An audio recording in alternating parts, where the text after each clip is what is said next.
a length of rope.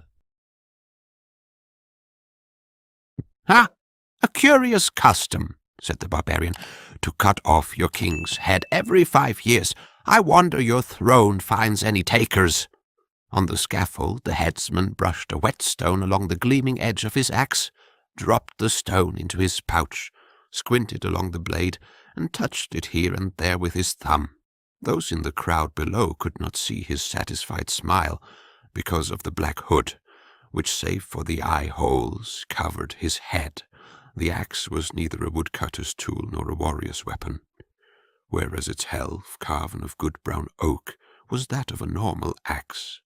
Its blue steel head was unwontedly broad, like a butcher's cleaver. The scaffold rose in the midst of the drill ground, outside of the walls of Xylar city near the south gate. Here, nearly all the folk of the city were gathered, as well as hundreds from outlying towns and villages. Around the base of the scaffold, a battalion of pikemen in black mesh mail over scarlet coats was ranked 4 deep, to make sure that no unauthorized person reached the scaffold during the ceremony, and likewise that the victim did not escape. The 2 other ranks faced outward and the 2 inward. Around the 3 sides of the scaffold, the notables of Xylar in crimson and emerald and gold and white sat on benches. Another rank of soldiers sundered the quality from the commonality. The latter, in brown and buff and black, stood in an expectant amorphous mass which filled the greater part of the field. On the western side of the platform, this multitude surged against the inner ranks of soldiery. Here the throng consisted of mainly young men. Besides the hundreds of mechanics from the city and peasants from the farms, it included a sprinkling of the younger gentry. Hooksters wormed their way through this throng, selling cakes, sausages, fruits, sardines, wine, beer, cider, parasols, and good luck charms. Outside the crowd of spectators, armored horsemen with the scarlet hourglass of Xylar on their white surcoats patrolled the edge of the field. Overhead, a white sun blazed in a cloudless sky.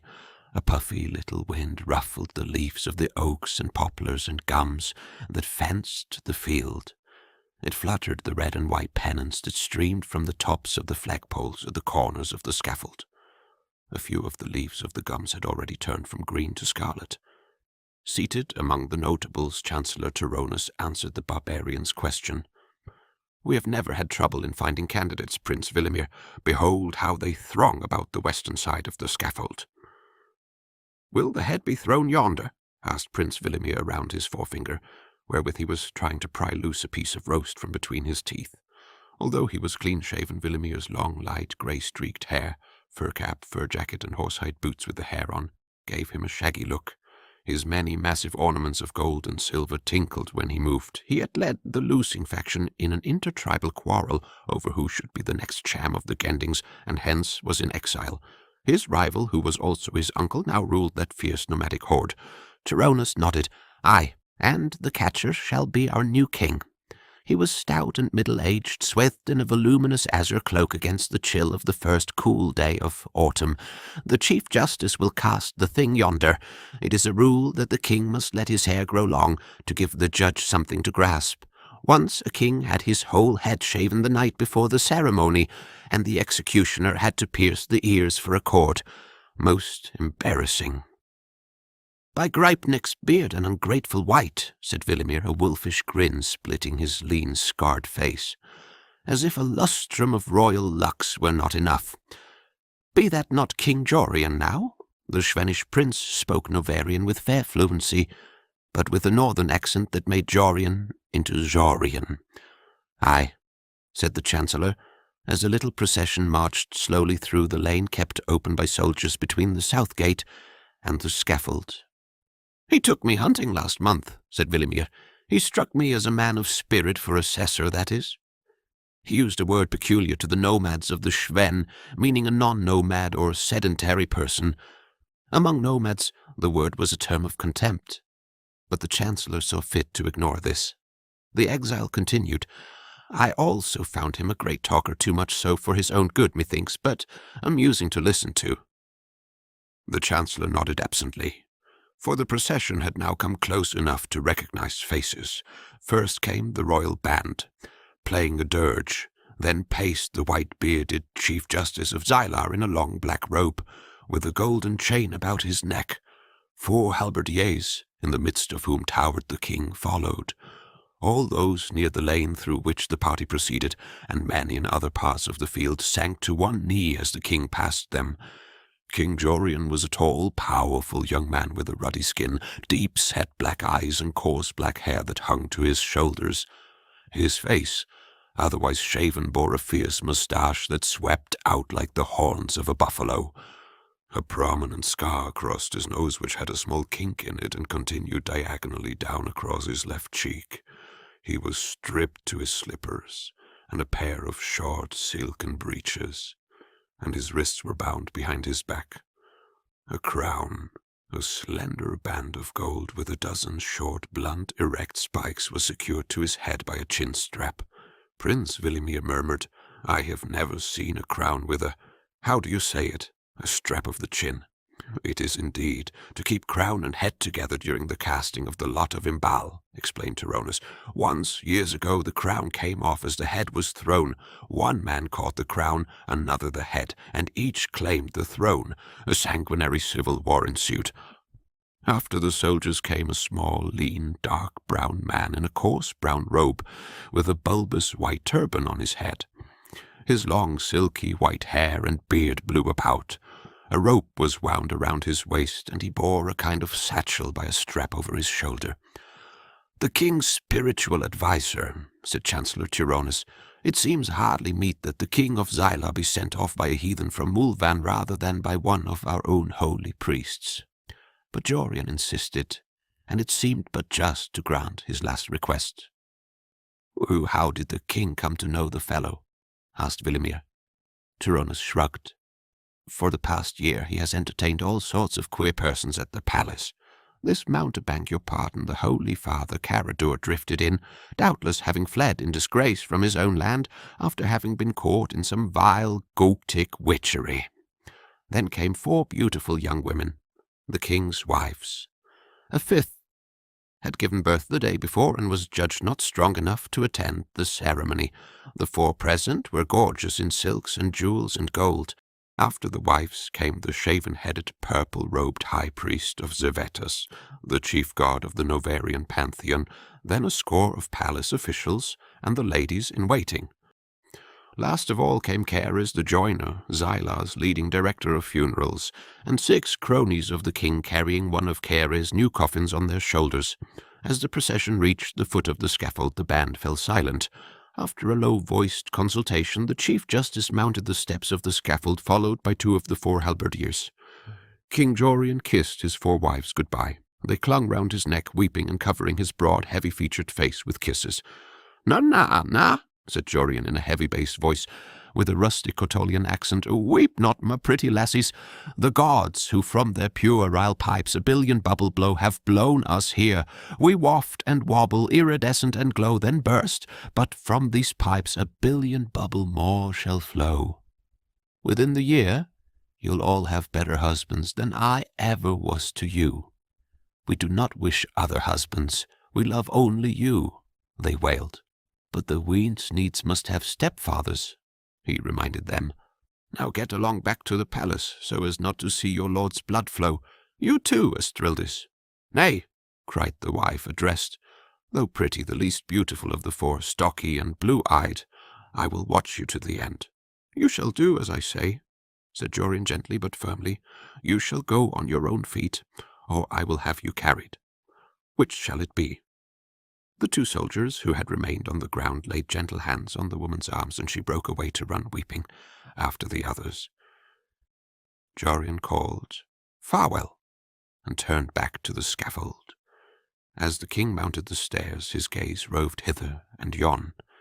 He smiled and nodded as his eye caught those of acquaintances in the crowd. To many he seemed altogether too cheerful for a man about to lose his head. As with a steady step, Jorian reached the platform of the scaffold, the 2 halberdiers who had preceded him snapped to attention and brought their right fists up to their chests over their hearts in salute. Behind him came the Mulvanian holy man and the high priest of Zevetas.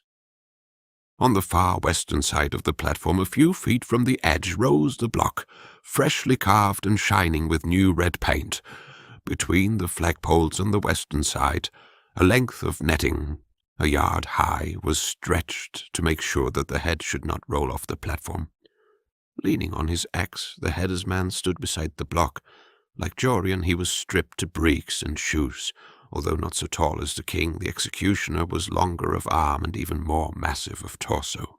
Despite the hood, Jorian knew that this slayer was Uthar, the butcher, who kept a stall near the south gate. Since Xylar was too small and orderly a city-state to support a full-time executioner, it hired Uthar from time to time for the task. Jorian had personally consulted the man before approving the choice. "The great trick, sire," Uthar had said, "be to let the weight of the axe do the work. Press not. Give your whole attention to guiding the blade in its fall. A green headsman thinks he needs must help the blade, so he presses and the stroke goes awry. The blade be heavy enough to sever any man's neck, even so might a one as your majesty's, if suffered to fall at its natural speed. I promise, your majesty shan't feel a thing. Your soul will find itself in the next incarnation before you wite what has happened." Jorian now approached the headsman with a grin on his face. "Hail, Master Uthar!" he cried in a hearty voice. "A lovely day, is it not? By Astis's ivory teats, if one must have one's head cut off, I can imagine no fairer day whereon to have the deed performed." Uthar dropped to one knee. Your majesty! 'Tis a fine day, surely. Your majesty will forgive me any pain or inconvenience I cause him in the discharge of my duties. Think nothing of it, old man. We all have our duties, and we all come to our destined ends. My pardon is yours, so long as your edge be keen and your arm true. You promised that I should not feel a thing. Remember, I shouldn't like you to have to strike twice like a new recruit hacking at a pal." Jorian turned to the Chief Justice. "Most eminent Judge Grallan, are you ready with your speech? Take a hint and make it not too long. Long speeches bore the hearer, be the speaker never so eloquent." The Chief Justice looked uncertainly at Jorian, who indicated by a jerk of his head that he was to proceed. The magistrate pulled a scroll from his girdle and unrolled it. Holding the stick of the scroll in one hand and reading glass in the other, he began to read. The wind whipped the dangling end of the scroll this way and that, hindering his task. Nevertheless, being familiar with the contents, he droned on. Justice Grallan began with a resume of Xylarian history. Imbal, the lion god, had established this polis many centuries before. He had also bestowed upon it its unique method of choosing a ruler. The magistrate spoke of famous kings of Xylar, of Peletus the Wise, and Cadvan he Strong, Ruiz the Ugly. At last, Judge Grallan came down to the reign of Jorian. He praised Jorian's bravery. He narrated the Battle of Dol, when Jorian had destroyed the horde of robbers that had infested the southern marches of the kingdom and had acquired the scar on his face. "And so," he concluded, "this glorious reign has now come to an end appointed for it by the gods. Today the crown of Xylar shall pass by the lot of Imbal into the hands destined by the gods to receive it. And we have been a true and virtuous folk. These hands will be strong, just, and merciful, if not. The king will now receive his final consolation from his holy man." Old Dr. Caradur had been unwrapping the rope from around his waist and coiling it in the center of the platform. From his satchel he produced a little folding brass stand, which he set down beside the rope. Out of the bag came a brazen dish, which he placed upon the stand. Out too came a compartmented pouch, whence he sprinkled various powders into the dish. He put away the pouch, took out flint and steel, and struck sparks into the dish. There was a green flash and a puff of smoke, which the breeze whipped away. A many-hued little flame danced over the dish, sending up streamers of vapor. The priest Zevitas looked sourly on. Caradur intoned a lengthy prayer of incantation. Those listening could not tell which, since the holy man spoke in Mulvani. On and on he went, until some of the spectators grew restless. True, they did not wish the ceremony over too soon, since it was the biggest event in their calendar. On the other hand, When it came to hearing the unintelligible chant of a scrawny old fakir and watching him bow his forehead to the platform, a little went a long way. Then Caradur rose and embraced Jorian, who towered over him. The fire in the brazen dish blazed up and sent out a cloud of smoke, which made those on the platform cough and wipe her eyes. Thus they failed to see Caradur at the moment when his arms were around Jorian's huge torso, slip a small knife into the hands of the king, which were bound behind him. Caradur whispered, "How is your courage, my son?" "Oozing away with every heartbeat. In sooth, I'm frightened witless." "Face it down, boy. In boldness lies your only safety." Next, the band played a hymn to Zevetus. The high priest, a gaunt, imposing figure in his purple robe, led the throng in singing the hymn, beating time with his staff of office. Then the priest bowed his head and prayed that the lot of Jorian's successor should fall upon one worthy of the office. He prayed to the gods to look with favor upon Xylar. He prayed that, in spiting sinners, they would take care not to harm the far more numerous virtuous citizens. His prayer was as long as Caradur's. The head of the cult of the king of the gods could not let a foreign wizard go him one better. At last the high priest finished. The chief justice read a proclamation that whereas, in accordance with Xylar's ancient customs, Jorian's reign had now come to an end, he willingly offered his head as the means whereby the next king should be chosen. Judge Grallan finished with a sweeping gesture towards the block, indicating that Jorian should now lay his head upon it. "Will your majesty have a blindfold?" he asked. "Nay," said Jorian, stepping towards the block. "I will face this with my eyes open, as I did the foes of Xylar." "One moment, your honor," said Caradur in his nasal Mulvanian accent. It was agreed that I should cast a final spell to speed King Jorian's soul to the afterworld, without dangers of its being trapped in another incarnation in this one." "Well, get on with it," said the Chief Justice. Caradur brought a little brass bell out of his satchel. "When I sound this smite—" He poured more powders into the dish, which flamed and bubbled. "Kneel, my royal son," said Caradur. "Fear not." The crowd surged forward expectantly. Fathers hoisted small children to their shoulders. Jorian cast a thoughtful look at the old Mulvani. Then he knelt before the block and bowed his head until his throat rested across the narrow, flat place on top. His chin lay comfortably in the hollow that had been cut in the west side of the block. His eyes, swiveled sideways, kept Uthar the butcher in the periphery of his vision. Uthar, bending over him, brushed Jorian's long black hair forward to bare his nape. Caradur uttered another incantation, gesturing with his skinny brown arms. This continued until Jorian's knees began to hurt from kneeling on the hard boards. Stepping back from the block, Uthar took a firm grip on the helve of the axe. At last the Mulvani tinkled his bell. Jorian, straining to keep the headsman in sight without seeming to do so, felt rather than saw the axe swing up to the vertical. Then the bell tinkled again, meaning that the axe had started down. Jorian's next action required exquisite timing, and he was not at all sure of success, even though Caradur and he had rehearsed for hours in his private gymnasium, with the old wizard wielding a broom instead of an axe. For one thing, Jorian was a little tired because 4 of his wives had insisted the night before on proof of his love for them. As the axe descended, Jorian cast off the thongs that bound him, which throughout the ceremony he had been discreetly sawing through with his little knife. Simultaneously he hurled his body to the left, falling on his side. Since the heavy axe had already begun his downward course, the burly headsman was neither quick enough of apprehension nor strong enough of arm to stop it in mid-career. It thudded into the block, sinking deeply into the red-painted wood.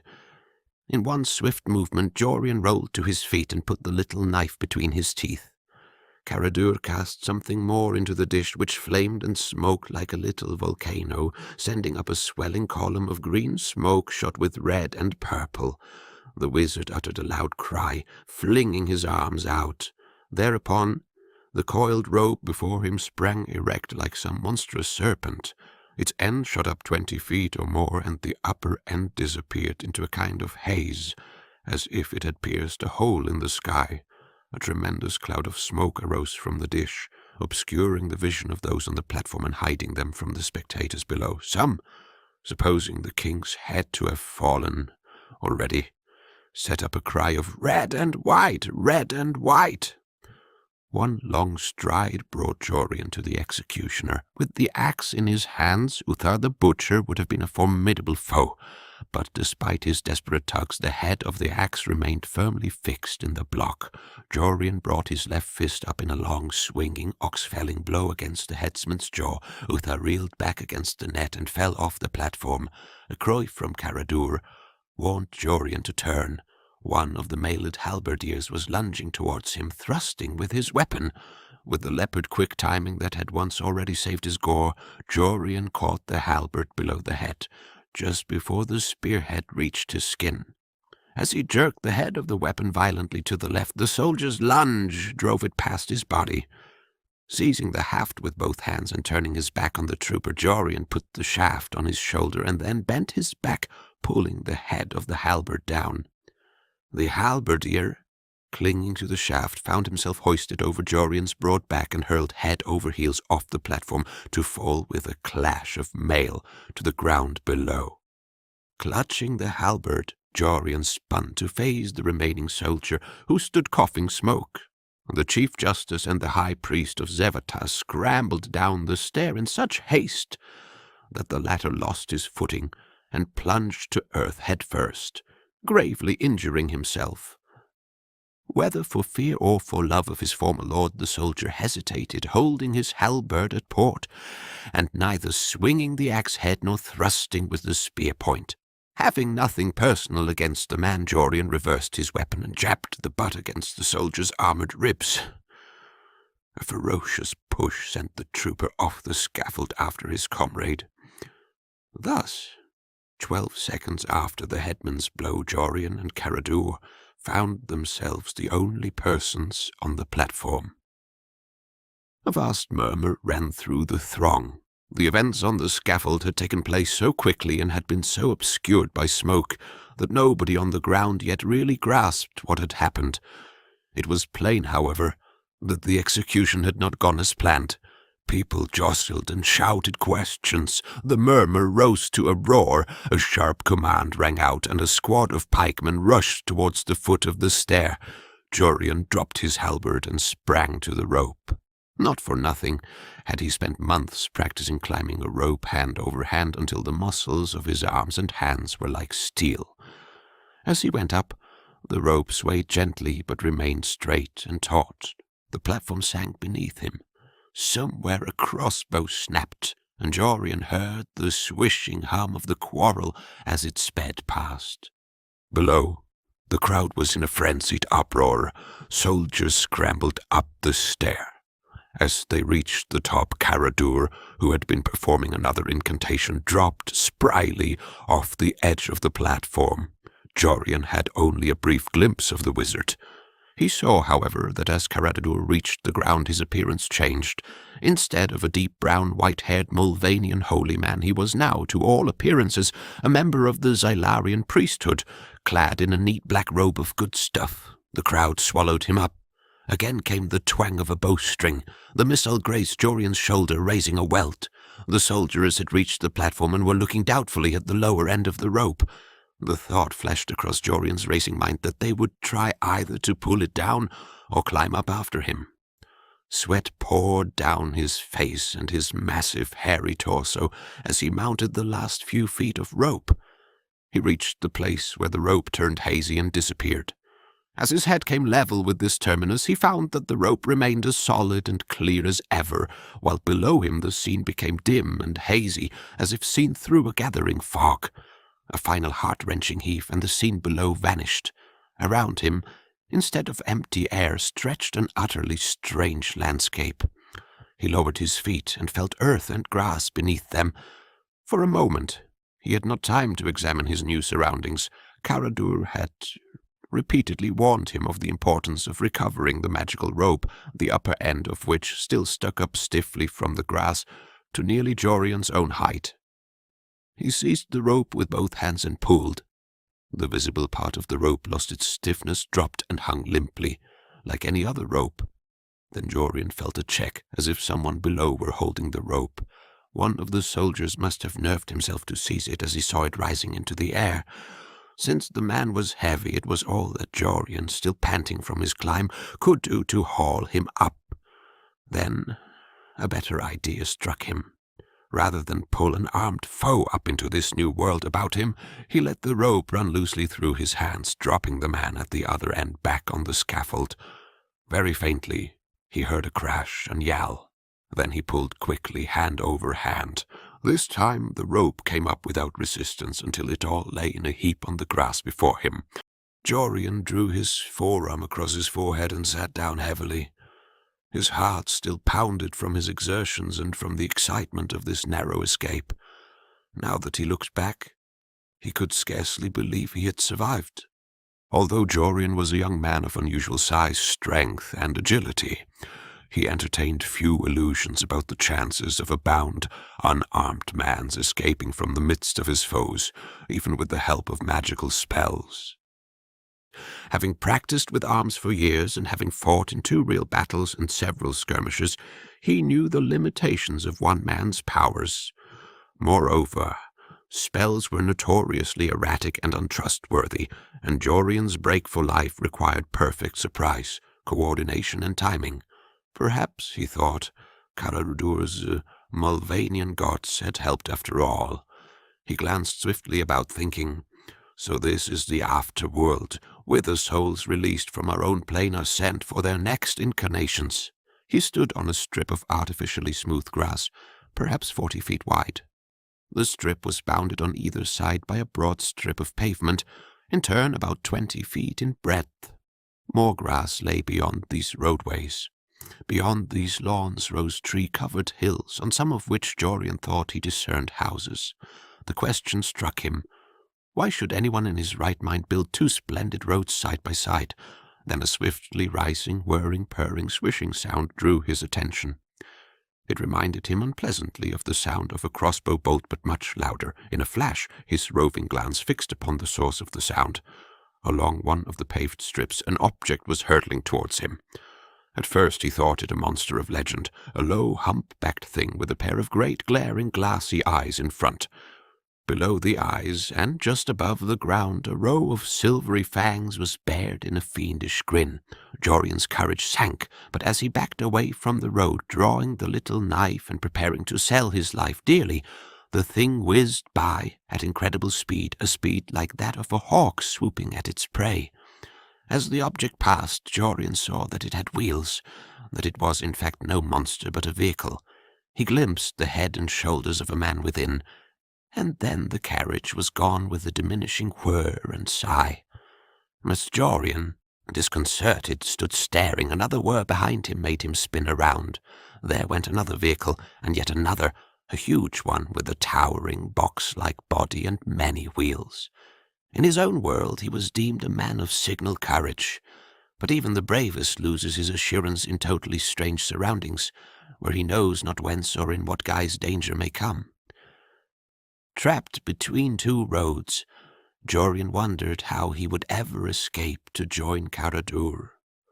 The roads extended in either direction as far as the eye could reach, neither converging nor diverging. It seemed as though he could walk along the grassy median strip for leagues in either direction, without finding a safe means of exit. After several more vehicles had passed, Jorian realized that one road was for eastbound traffic only and the other for westbound, and that, furthermore, the cars did not leave the pavement, so he was safe for the nonce. It might even be possible, choosing a moment when no chariots were in sight, to dash across one of the roads to safety. Jorian nerved himself to approach one of the paved strips. The road appeared to be made of some cement or stucco, with periodic narrow black transverse lines of a stuff resembling pitch. He jumped back as a huge vehicle roared past, buffeting him with the wind of its passage. Jorian was appalled. He hoped that his soul would never have to live out an incarnation on this plane. One of those vehicles could squash him like a bug. How ironic to escape from the headsman's axe in his own world, only to be run over in this. He wondered that any one horse survived long enough to become a driver of these chariots unless the natives lived their entire lives in them, never setting foot on the ground. Perhaps they had no feet to set on the ground. An approaching vehicle drew up and stopped with a thin mouse-like squeak. A door opened, and a man got out. He had, Jorian saw, normal legs, encased in grey pantaloons that hung down to his shoes. He wore a hat with a broad flat brim, and from a stout belt depended a small leather case. From this case projected the curved handle of some instrument, which Jorian guessed to be a carpenter's tool. The man approached Jorian and spoke, but Jorian could make nothing of his words. Although he knew several languages, that of the man in the pantaloons was strange to him. "I am Jorian of Ardamay, son of Ivor the clockmaker," he said. This had been his name until that day 5 years before, when he had innocently caught a human head hurtling through the air and found himself king of Xylar. Staring intently at Jorian's golden crown, the man shook his head and said something else. Jorian repeated his statement in Mulvanian and in Shavenic.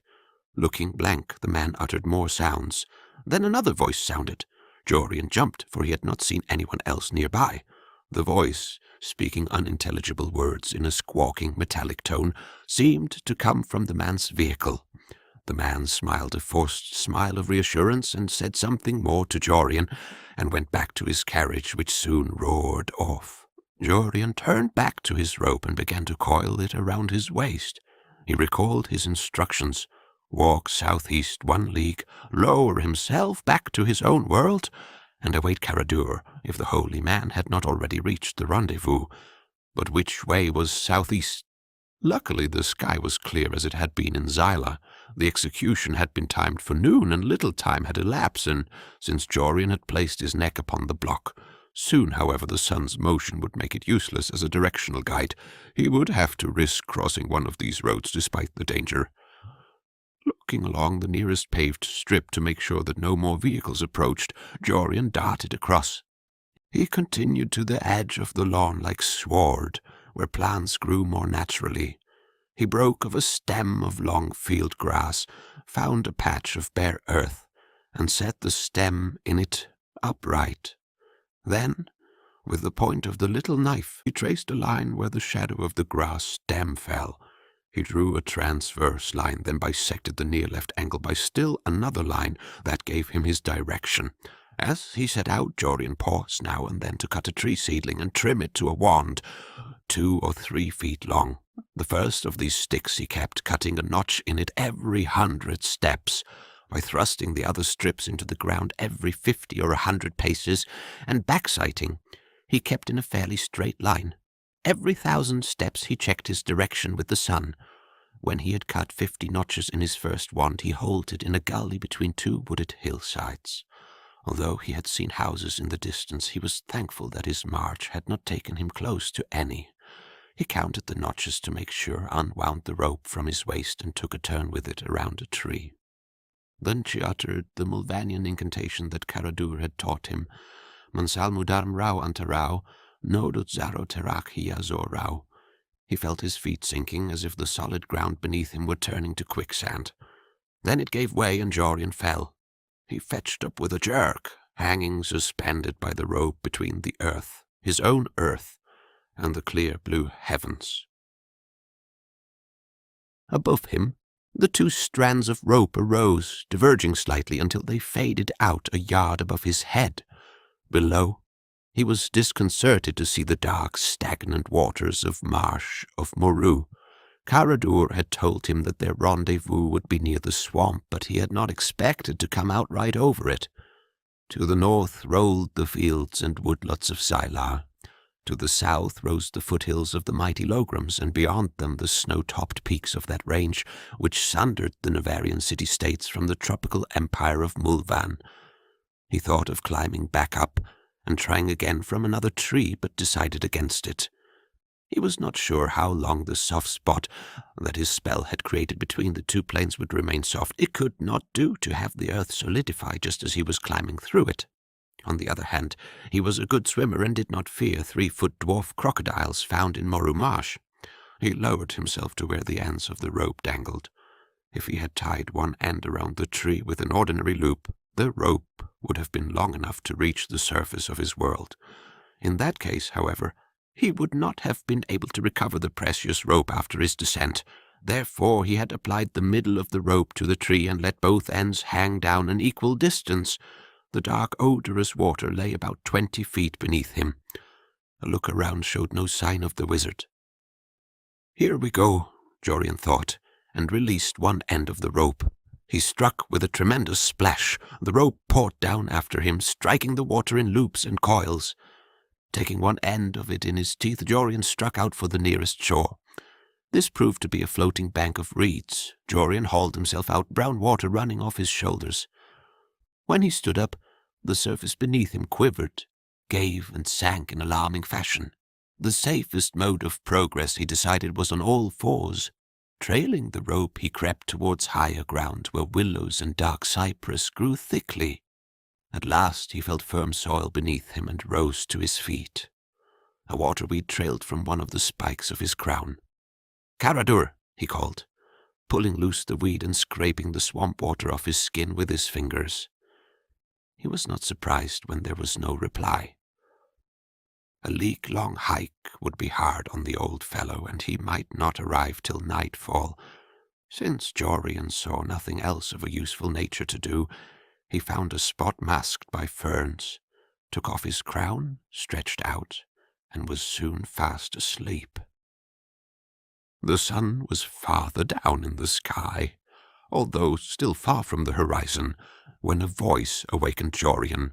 He sprang up to face Caradur, who stood before him in his normal guise, leaning on a staff and breathing heavily. "Hail," said Jorian. "How did you find me, old man?" "You, snored. O king, I mean Master Jorian. Are we followed hither?" "Nay, not so far as my arts reveal. Me, I am spent. Suffer me to rest." The wizard sank with a sigh into the ferns. "Not in years have I been so fordone. Working 2 spells at once. Well, nigh slew me, and this march through the forest has finished me off." He rested his head in his hands. "Where have you hidden the gear?" "Alack, I am too spent to think. How found you the afterworld?" "Oi, ghastly, from what little I saw," said Jorian. He described the double road of cement and the monstrous vehicles that whizzed along it. "By Theo's horns, life must be riskier there by far than in our own world, with all its wars, plagues, robbers, sorceries, and wild beasts. I'd rather take a chance on one of your Mulvanian hells, where one has to cope merely with a few nice, bloodthirsty demons." "So you've met you any of the inhabitants?" "Aye. A fellow whom I took to be a carpenter stopped his carriage and bespoke me, albeit neither could understand the other's lingo. He stared at me as the Xylarians would stare if a man-ape from Comilac were to stroll amongst them." Jorian described the man. Caradur gave him a faint chuckle. "That was no carpenter, but a peace officer, a man trained in the use of arms, employed solely against evildoers of his own nation instead of against a foreign foe. I believe some of your Novarian city-states pose a core of such stalwarts. It is a plain of great wealth and many curious devices, but I hope never to spend an incarnation there." "Wherefore not?" "Because it is a dimension of base materialism, wherein magic is so feeble as to well-nigh be useless. So what scope were there for any accomplished thaumaturge like myself? Those who pass for magicians on that plane, I am informed, are mostly fakers. Why, even the gods of that world are but debile wraiths, able to work but little weal or woe beyond causing petty strokes of luck upon those they love and hate." "Have these folk no religion, then?" "Aye, or say they do. They also patronize magicians, astrologers, and necromancers and such. The reason is not that the gods and wizards of the plane can do them much good or ill, but that they come into incarnation there with buried memories of their previous lives in this world, where such things in sooth are mighty and fell. But on the whole, the folk of that dimension are blind in spiritual matters." Jorian slapped a gnat. "Then I, having no more psychic power than a head of cabbage, should do right well there." "Not so, but far otherwise." "Why?" "Your strength and nimbleness, your strongest resources here would avail you naught, because all tasks calling for such virtues in this world are performed by soulless machines. What boots it if you can ride 40 leagues between sunrise and sunset, when one of those mechanical cars you saw can cover thrice the distance in that time? Your strength were as useless as my moral purity and knowledge of spiritual forces. I'm not quite a half-wit, even though my thews be a trifle larger than most men's, said Jorian. Natheless, belike you speak truth. In any case, old man, daylight will not last forever. So let us forth to find our cache, if you now be fit for walking. I am fit, albeit the prospect gives me no joy. With a groan, the wizard heaved himself to his feet and started poking in the nearest bushes with his staff, muttering, Now let me see, where did I hide that accursed thing? Tsk, tsk. It was under the overhang of a boulder, I am sure, with a layer of leaves to conceal it. No boulders here, said Jorian with a touch of impatience. True. Methinks the place lay a furlong or so to the north, on higher ground. Let us look. They moved off in the direction indicated, and for the next 2 hours scoured the woods looking for a boulder. Caradur mumbled, Let me see. It was a boulder of granite with patches of moss about as high as your shoulder, O Jorian. I am sure, I think. Did you not blaze a nearby tree or otherwise leave a marking to guide our search? Let me think. Ah, yes, I marked 3 trees on 3 sides of the cache, but there are so cursed many trees. Why not find it by divination? Because my spiritual powers are spent for the nonce. We must use our material senses or none. They went back to the swamp and started off in a slightly different direction. Insects danced in level spears of light, shining through the forest. When Jorian said, Is this one of your blazes? Why, yes, it is, said Caradur. Now, let me see. Where are the others? There are no more boulders here than there are fishes in the desert of Federun. Boulder? Why, I remember now, I left it not beneath a boulder at all, but under a tree trunk there.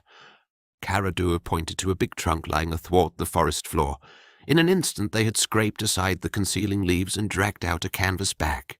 Jorian let a hiss of annoyance escape through his teeth, for the wizard's vague ways often exasperated him. Still, he told himself, one should not be too critical of a man who has saved one's life. As the sun set, Jorian arose.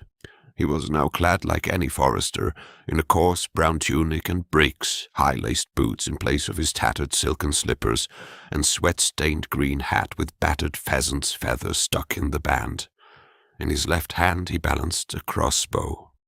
A short, heavy, hunting falchion, better suited to gutting game and hacking brush than to swordplay, hung at his girdle. What shall we do with this? He said, holding up the crown of Xylar. It would fetch a pretty stack of lions. Never, my boy, said Caradur. If aught would betray you, that surely would. Show it to any goldsmith or jeweler or money changer within 100 leagues, and with the speed of a pigeon's flight, the news would fly to Xylar. Why not melt it down ourselves? We have no furnace or crucible, and to seek to buy such things would direct suspicion upon us almost as surely as the crown itself. Besides, so ancient a golden architect ought to have subsumed spiritual qualities from its surroundings, which could prove useful in making magic. It were a shame to destroy these qualities by melting. What then? Best we hide it here with your discarded garments. If circumstance favor, you can recover these articles some day. Or belike you could compact with the Xylarians your head for directions to find their crown. I thought you had money hidden on your person. I have 100 golden lions fresh from the royal mint in this belt inside my breeches. Any more would have sunk me to the bottom of the marsh of Moru, but one can always use a little more. But that is a sizable fortune, my son. The gods grant that no robbers hear that you bear such wealth upon your person. Well, as things stand, there is no good place where I could bank the stuff for safekeeping. True. In any event, to seek additional gain from this crown were not worth the risk, and now I must trim your hair ere darkness fall. Sit here. Jorian sat on a tree trunk while Caradur went over his head with scissors and comb. He repeatedly warned Jorian to stop talking, but the former king could not be stilled for long.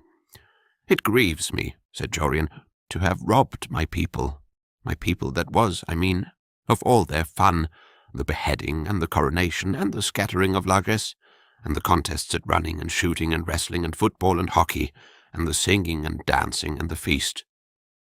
Followed, I doubt not, by a most wicked and sinful orgy or drunkenness and fornication, said Caradur. So you may have accomplished some good despite yourself. You can always change your mind and go back. He worked around Jorian's left ear. Nah, I'm satisfied with things as they are, and the gods must approve my cause, or they'd not have let me travel so far along it now, would they? Your argument were cogent if you assumed that the gods concern themselves with single mortal beings, a point the philosophers have hotly disputed for thousands of years. Methinks the main factors in your escape were my thaumaturgy, reinforced by moral purity, the favorable aspect of the planets, and your own strength and mettle. But he who seeks a single cause for an event would more easily trim a flea's whiskers. And speaking of which, I must needs abate that monstrous moustache. You would jealously rob me of every vestige of my youthful beauty, you old villain, grinned Jorian. But the drowning man who seizes a log cannot be fussy about the quality of the wood. Proceed. The ex-king's flowing mane had now become a bristling brush, nowhere longer than a finger's breadth. Caradur trimmed the moustache closely as he had the hair. Now, he said, let beard and moustache grow out together, and none shall know you. Unless they noted my height, my weight, my voice, or the scar on my nose, said Jorian. Can't you cast a spell to lend me the semblance of some slender flaxen-haired stripling? I could, had I not already cast 2 spells today, but it would accomplish naught, for such illusions last only an hour or 2 at most. You will meet none between here and the house of Rythos the smith, but an occasional hunter, charcoal burner, or lonesome cotter. And what good would your disguise do then? It might hinder them from putting the judiciary of Xylar on my track. Aye, but suppose you appeared as a stripling and then resumed your true shape before their very eyes. That, if aught, would arouse suspicion. Jorian pulled a large leathern wallet out of the canvas bag, and out of the wallet produced a loaf of bread and a piece of smoked venison. He ate heartily of both, while Caradur contented himself with a modest morsel of bread. The wizard said, You must bridle that voracious appetite, my boy. Me? Voracious? Said Jorian with his mouth full. By Franda's golden locks, this is but a snack for one of my poundage. Would you think to keep an elephant on 1 honey bun a day?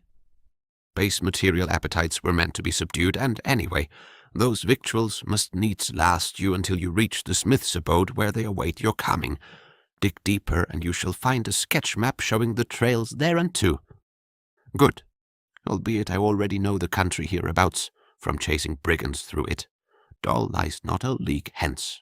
Caradur continued, They say Rythos has a niece or daughter, on whom rakish young oafs like you cast lustful eyes. Avert yours from her, for every sensual sin makes my magical tasks more difficult. Me, sensual? Said Jorian, raising an eyebrow. With 5 ravishing young wives, what need have I for venery? Drip me in dung, but I shall enjoy respite, although I shall miss the toddlers crawling all over me. But let us speak of this Rythos the smith. What gives you such confidence that he'll not betray me to the Xylarians? A man could turn a pretty penny by putting them on my trail. Sarah! No initiated member of the forces of progress would be so base as to betray the trust of another member. Natheless, you once implied that this Rythos belongs to the faction opposed to yours, and my 5 years as king, if it has taught me naught else, has taught me not to trust any man overmuch. True that he is of the black faction, or benefactors, and so would keep the mighty powers of magic mute up within our guild, whilst I of the white faction, or altruists, would fain spread it abroad to aid the toiling masses. But howsoever we quarrel amongst ourselves, we close ranks when dealing with the world outside our learned order, and I am sure Rythos' honour as my own. Judging from the names of your factions, you're all as pure as spring water, still and all from what I saw of men during my reign. Caradur laid a bony brown hand on Jorian's knee.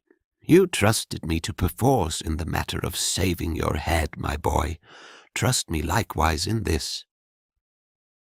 True that he is of the black faction or benefactors, and so would keep the mighty powers of magic mewed up within our guild, whilst I, of the white faction or altruists, would fain spread it abroad to aid the toiling masses. But howsoever we quarrel amongst ourselves, we close ranks when dealing with the world outside our learned order, and I am sure Raithus honour as my own. Judging from the names of your factions, you're all as pure as spring water. Still and all from what I saw of men during my reign, Caradur laid a bony brown hand on Jorian's knee. You trusted me to perforce in the matter of saving your head, my boy. Trust me likewise in this. Oh well, you know what you do, grumbled Jorian. Holy Father, let me thank you now for saving my worthless head. You are welcome, but as you well know, you shall yet earn that head. Jorian grinned slyly. What if I find a wizard to work a counter-spell nullifying that which you and your fellow sorcerers have so unscrupulously put upon me? There is no such counter-spell. I warn you that the combination of our spell with that of some bungling outsider bids fair to be fatal. The Gaius was laid upon you by the leader of our faction, Vorko of Hendau, and can only be lifted by him. Now forget not, 1 month from today we meet at the Silver Dragon of Othome, then on to Trimandalam to fetch the kist of Alven, and lastly to the conclave of my fellow adepts in the Goblin Tower of Maturo. We must not tarry, for the conclave meets in the month of Pike. That should give us ample time. Nay, but unforeseen events oft spoil the most promising plans. First, howsomever, we must get to Othome. Why shouldn't I wend thither with you instead of wandering through Wildwood? Because the Xylarians will be watching the roads for you, and you need time to let your whiskers grow. Raithus knows of your coming, so you can tarry there for a few days to rest and replenish your provisions. I shall be there if no calamity befall. If I be late, leave a message for me with the taverner under a fictitious name. Caradur, a false name, tusk, not ethical, my son. So, you forgot that, ere I was king of Xylar, I served a year in the Grand Bastard's foot guards. Many in Othome will remember me if encouraged to do so. You need not fear. The Grand Duke and the Grand Bastard are both alike opposed to Xylar, because the land they rule is wedged betwixt your former kingdom and the Republic of Vindium, which has an alliance with Xylar against Othome. The lords of Othome would not turn you over to the Xylarians? Perhaps not, but they might not be able to stop kidnappers from Xylar. The judiciary will stick at naught to complete their bloody ceremony. Besides, what's more unethical about a false name than about coercing me into stealing the damned trunk full of mouldering magical parchments from the King of Mulvan, as your forces of progress has done? Why, there are many differences. Name one, said Jorian. That were easy, it is to say. Oh, you are not spiritually advanced enough to understand. It is a matter of purity of motives. I understand well enough that if I am caught between here and Trimandalam because of some silly scruple of yours, you shall get no chest of wizardly screeds. A headless man makes a feckless burglar. Ah, well, your contention has a certain plausibility, although, were I not so fatigued, I could doubtless think of a counter-argument. What name will you adopt if you can bring yourself to do anything so unethical? I shall call myself, Mabahandula. By Imbal's iron puzzle, that's a mouthful, but I suppose 'twere useless to feign yourself other than Eamulvani. Jorian repeated the name several times to memorize it. Caradur winced. I would prefer you not blaspheme so freely, even in the names of your petty local godlets. What shall your name be, if you arrive first? Nico of Cortoli. I had an uncle Nico. Why not pass yourself off as a Zolonian? The Isle of Zolon is farther away, and hence safer. I have never been to Zolon, and cannot feign their foul dialect. But I was reared in Cortoli, and I use the Cortolian country speech when I speak without and thinking. How now, old Kimmer, canst riddle me? It is well.